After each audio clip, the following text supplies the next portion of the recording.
नब्या एक छोटी सी और बहुत ही प्यारी बच्ची थी। वो अपने माँ पापा के साथ अपने छोटे से घर में खुशी खुशी रहती थी। उसके माँ पापा उससे बहुत प्यार करते थे। नब्या भी अपने माँ पापा से बहुत प्यार करती थी। वो काफी समझदार भी थी। एक दिन नब्या की माँ की तबीयत अचानक खराब हो जाती है और वो इस दुनिया को छोड़कर चली जाती है। अपनी माँ की मौत से नब्या काफी टूट जाती है। वो काफी दुखी हो जाती है और वो दिन रात अपनी माँ को याद करके रोती रहती है। वो हमेशा अपनी माँ को ही याद करती थी और दुखी रहा करती थी कि ऐसी हालत को देखकर उसके पिता सोचते हैं कि ऐसा क्या करे जिससे नब्या खुश हो जाए। तो वो नब्या से कहते हैं, नब्या, बेटा चलो खाना खा लो। तुमने सुबह से कुछ नहीं खाया है। चलकर खाना खा लो बेटा। नहीं पापा, मुझे खाना नहीं खाना। मुझे भूख नहीं है पापा, मुझे मम्मी के हाथों से खाना खाना है। मम्मी मुझे छोड़कर क्यों चली गई पापा? पापा बताओ ना, मम्मी कहाँ रहती हैं और वो कब वापस आएंगी? वो वापस तो आएंगी ना पापा? आएगी बेटा, जरूर वापस आएगी आपकी मम्मी।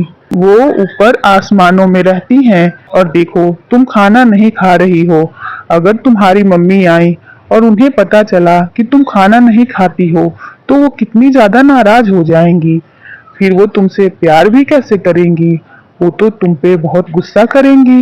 लेकिन बेटा, हो सकता है वो जब दोबारा आए तो उनका रूप रंग बदल जाए, वो पहले जैसी ना दिखें। हो सकता है उनका व्यवहार भी चेंज हो जाए। पर ऐसा क्यों पापा? क्योंकि बेटा, कुछ पाने के लिए कुछ खोना पड़ता है ना, इसलिए। अच्छा कोई बात नहीं, पर वो होंगी तो मेरी मम्मी ही ना। कोई बात नहीं पापा, आप मेरी मम्मी को जल्दी से लेकर आ जाओ। मुझे अब मम्मी के बिना अच्छा नहीं लगता। हाँ बेटा, मैं लेकर आऊंगा आपकी मम्मी को। मैं आपसे वादा करता हूँ, मैं जल्द ही आपकी मम्मी को लेकर आऊंगा। फिर नब्या की हालत को देखते हुए मनोज सुधा से अपनी दूसरी शादी कर लेता है। उसे घर लेकर आता है और घर आकर वो नब्या से कहता है, नब्या, बेटा देखो, देखो मैं किसे लेकर आया हूँ। देखो बेटा, मैं तुम्हारी मम्मी को लेकर आया हूँ। तुम्हारी मम्मी वापस आ गई बेटा। नब्या सुधा को देखकर बहुत खुश हो जाती है। उसे लगता है कि उसकी माँ वापस आ गई है। मेरी प्यारी मम्मी आ गई वापस। मम्मी, अब तुम मुझे छोड़कर अभी नहीं जाओगी ना? तुम क्यों चली गई थी मम्मी? पर अब तुम मुझसे वादा करो कि अब तुम मुझे छोड़कर कभी नहीं जाओगी। हाँ बेटा, अब मैं तुम्हें छोड़कर कभी नहीं जाऊंगी। और सुधा भी शुरुआत में उससे बहुत प्यार करती है। शुरू शुरू में वो उससे बहुत प्यार करती है। उससे उसकी काफी देखभाल करती है।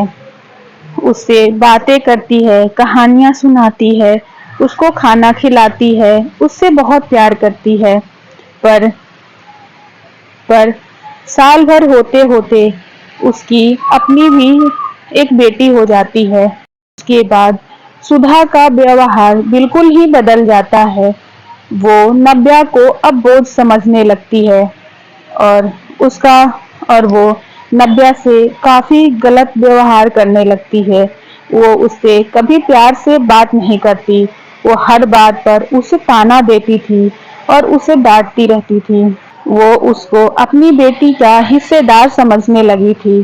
मुझे भी दूध दे दो ना मम्मी, मुझे बहुत भूख लगी है। तुझे दिख नहीं रहा? मेरी बेटी सो रही है।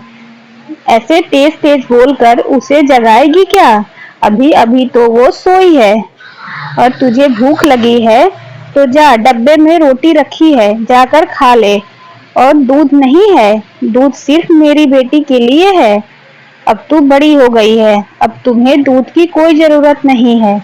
फिर दूसरे दिन, नब्या, नब्या, अरे ओ नब्या, कहाँ मर गई? हाँ माँ बोलो। माँ की बच्ची, तुझे कितनी बार कहा है कि मुझे समय पर खाना दिया कर, पर तूने अब तक नहीं दिया। ना जाने दिन भर क्या करती रहती है, सिर्फ मुफ्त की रोटियां ही तोड़ती है। काम तो तुझसे कोई ढंग से होता नहीं है। जा जल्दी से खाना लेकर आ मेरे लिए। नव्या पूरे दिन घर का सारा काम करती थी। खाना बनाना, घर की साफ सफाई करना और सारे काम वो खुद ही किया करती थी। ये कैसा खाना बनाया है तूने? इस खाने में तो बिल्कुल भी स्वाद नहीं है। कब तक बोझ बनकर रहेगी? ना तो ढंग से कोई काम करती है और ना ही मुझे चैन से जीने देती है। अरे ऐसे ही खाना बनता है? ये खाना खाऊंगी मैं? तू ऐसे नहीं मानेगी। अब तुझे सबक सिखाना ही पड़ेगा। आज पूरे दिन तुझे कुछ खाने को नहीं मिलेगा।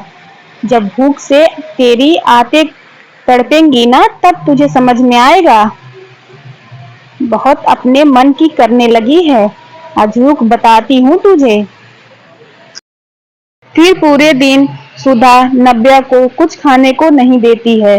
बेचारी बच्ची भूख से तड़पती रहती है, पर उसे बिल्कुल भी दया नहीं आती। रात को भूखे ही सो जाती है। फिर सुबह जब नव्या के पापा उसे जगाने उसके कमरे में आते हैं, तो वो देखते हैं कि नव्या को बहुत तेज बुखार है। तो फिर वो सुधा को सुधा को आवाज लगाते हैं। सुधा, कहाँ हो? यहाँ आओ। तुमने देखा, नव्या को बहुत तेज बुखार है। मुझे तो लग रहा है कि कल कल रात से ही इसे बुखार लगी है। पर तुमने इसे देखा नहीं क्या? अगर तुम रात में इसे दवाई दे देती तो ये सुबह तक सही हो जाती। तुमने इसे देखा भी नहीं। जी मुझे नहीं पता इसे बुखार कैसे आया। कल रात तक तो ये सही थी। अब रात में क्या हुआ ये मुझे नहीं पता। पर सुधा, ये तुम्हारी जिम्मेदारी है। तुम्हें इस घर में नव्या की माँ बनाकर लाया था, इसलिए नहीं कि तुम इस पर बिल्कुल भी ध्यान ना दो। नहीं पापा, मम्मी को कुछ मत कहो। मैं तो कल तक ठीक थी। जब मैं सोने आई थी तब तक मैं ठीक थी, पर पता नहीं रात में मुझे कैसे बुखार आ गया।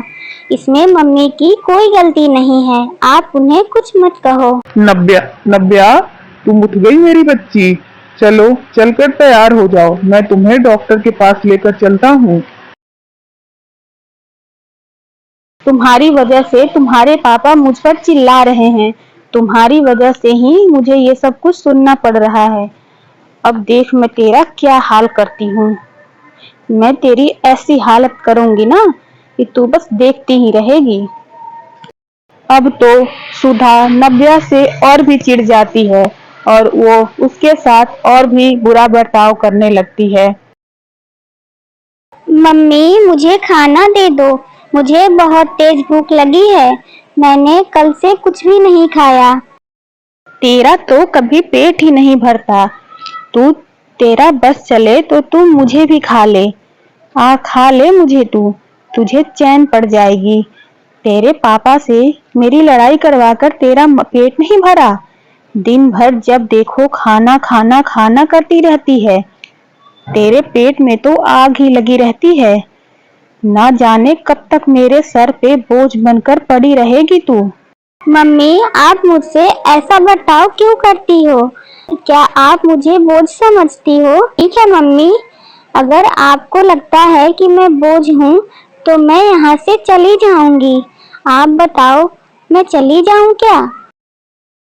अरे तू कहीं जाकर मर क्यों नहीं जाती? हाँ हाँ बिल्कुल जा। जाकर कहीं डूब मर। मेरा भी पीछा छूटे। ठीक है मम्मी। फिर नव्या दुखी होकर वहां से चली जाती है और वहीं थोड़ी दूरी पर जाकर बैठकर रोने लगती है। इधर सुधा की बेटी खेलते खेलते घर से बाहर निकल जाती है और वो घर के बाहर बने तालाब के पास पहुंच जाती है और खेलते खेलते तालाब में गिरने वाली ही होती है कि वहां पर नव्या आ जाती है और उसे बचा लेती है। अरे मेरी बहन, तुम यहाँ कैसे आ गई? लगता है तुम खेलते खेलते घर से बाहर आ गई। पर यहाँ थोड़ी ना खेलते हैं। अगर अभी तुम तालाब में गिर जाती तो फिर क्या होता? तुम तो इतनी छोटी सी हो, मिल भी नहीं पाती। सुधा जब अपनी बेटी को देखने कमरे में जाती है तो वो उसे वहां नहीं मिलती है। फिर वो उसे पूरे घर में ढूंढती है पर वो उसे कहीं नहीं मिलती। फिर सुधा परेशान होकर रोने लगती है और मनोज को फोन करती है। फिर थोड़ी देर बाद मनोज भी घर आ जाता है और दोनों मिलकर अपनी बेटी को ढूंढने लगते हैं। मनोज देखता है कि नव्या भी घर में कहीं दिखाई नहीं दे रही है तो वो सुधा से पूछता है। मनोज की बात सुनकर सुधा बहुत डर जाती है। उसे याद आता है कि उसने नव्या को कहा था कि जाकर डूब मत।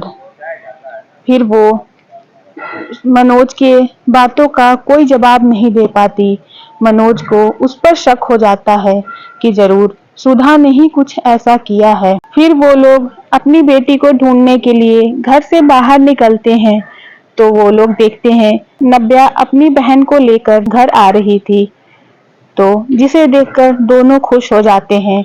फिर मनोज नव्या से पूछता है, पापा, मम्मी ने मुझे कहा था कि मैं बोझ हूँ, इसलिए मैं घर से बाहर निकलकर चली गई थी और बाहर जाकर बैठी थी तो मैंने देखा कि छोटी खेलते खेलते तालाब के पास चली गई है और वो तालाब में अपने पैर डालने लगी थी तो मेरी नजर उस पे पड़ गई। अगर मैं ना देखती तो वो तालाब में गिर जाती। फिर मैंने उसे बचा लिया और मैं उसे लेकर घर वापस आ रही थी। मुझे पता था कि मम्मी छोटी के लिए परेशान हो रही होंगी। नव्या की बात सुनकर मनोज गुस्से से सुधा की तरफ देखता है। देखा तुमने सुधा ने इस बच्ची को मरने के लिए कह दिया और जब बात तुम्हारी खुद की बेटी पर आई तो तुम्हारा कलेजा निकलकर बाहर आ गया। तुम तब से रोई जा रही हो। अब तुम्हें समझ में आया जब औलाद को कुछ होता है तो माँ बाप को कितना दर्द होता है। तुमने तो कभी नव्या के बारे में ऐसा सोचा ही नहीं। अरे तुम भी एक माँ हो, कम से कम इतना ही सोच लेती कि औलाद का दर्द क्या होता है। नव्या बेटी मुझे माफ कर दे। मैंने तुम्हारे साथ इतना गलत बर्ताव किया। मैंने तुम्हें यहाँ तक कि कह दिया कि जाकर कहीं डूब मत। देख मैंने तुझे भला बुरा कहा। मुझे तो मेरे कर्मों की सजा मिल रही थी। बेटी मुझे माफ कर दे। आज के बाद मैं तुझसे कभी गलत व्यवहार नहीं करूंगी। मैं आज के बाद तुझे भी बहुत प्यार करूंगी। फिर वो नव्या को अपने गले से लगा लेती है। उस दिन के बाद से वो नव्या से भी वैसा ही प्यार करने लगती है जैसा वो अपनी बेटी से करती थी। फिर सब आपस में खुशी खुशी रहने लगते हैं।